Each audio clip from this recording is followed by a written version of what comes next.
Next up, we have Dan Sullivan. Dan Sullivan, let's give him a round of applause.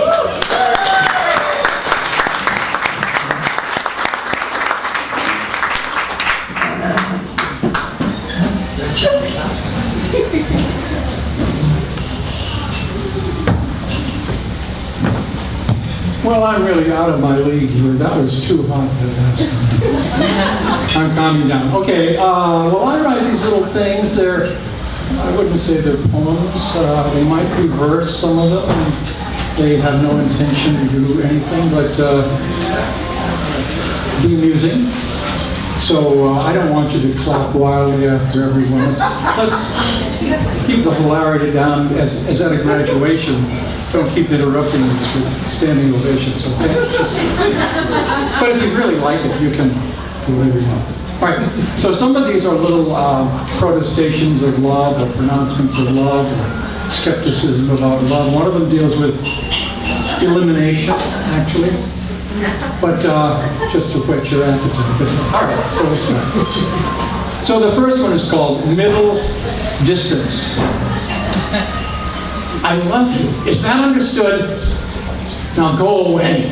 Not that far. Good. Now when I hit the note of finale, you can...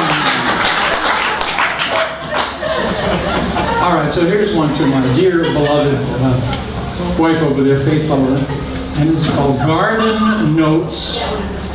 Though we're growing older, Madam, never grieve.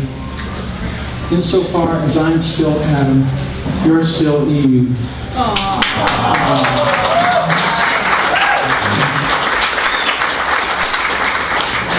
Now that I'm in the autumn of my years, I'm writing these sort of autumnal notes. And this one is called Junker.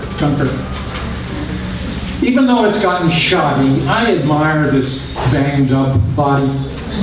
It saw me through the Punic Wars. Plus, it fits so well with yours.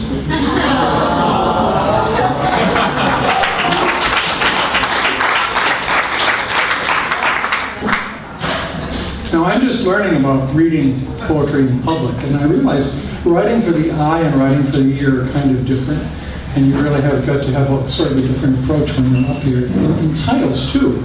So the literary title of this is Ordure of Precedence, O-R-D-U-R-E, but I call it, for the average audience, After You've Gone is the name.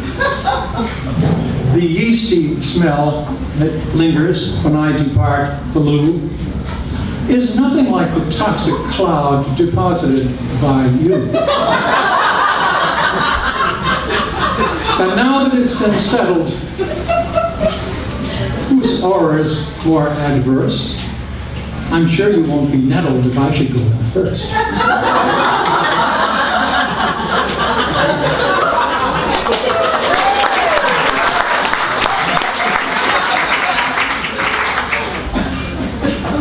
So this is a poem I started writing when I was 16, and I had the first line only, and I just came up with the end of it, and I'm 70-something now. So, good, right? It's called Full Disclosure, and the scene, I would say, is a cafe. Maybe it's Valentine's Day Eve. Two people who have met for the first time. I would say the gentleman is a little older than the young lady, and they're, having idle chatter and wondering where this is going to go. And the older guy says this, and it's only his monologue. The ancients told me, know thyself. But the trouble is, I do. And most of it I can't repeat. So tell me about you.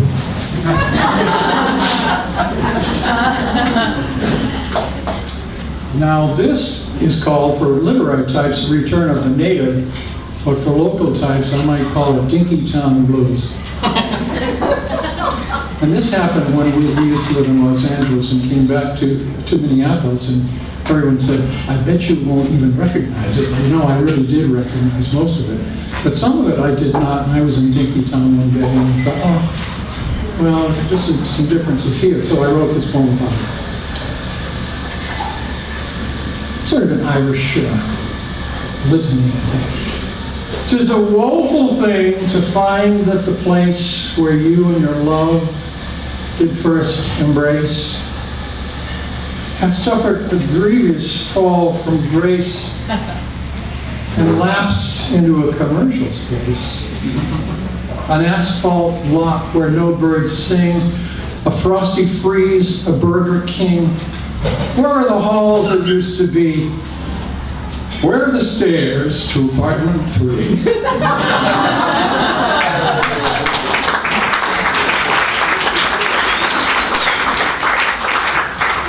Suddenly moved by my own writing. Oh, this is a shorty too, called Palace Briefs. I want to do a whole series of these about the emperor, who's really me, I guess. Chinese. The emperor's arrived at a new stage in life. In bed with his mistress, he dreams of his wife. I don't mean it's me. No, I'm nothing. It's not.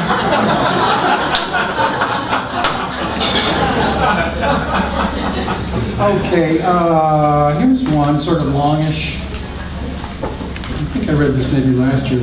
It's kind of fun. It's called In Therapy. Tim's in therapy. Tim's in therapy. Jason is, and John. Maud's in therapy. Todd's in therapy. Ron is too far gone. Dan and Faith are in couples therapy. Likewise, Robin and Bruce. Alice and Gert are. Ernie and Bert are. Jerry and Ben are. Barbie and Ken are. Brandon and Tina. Ollie and Lena. What's your excuse?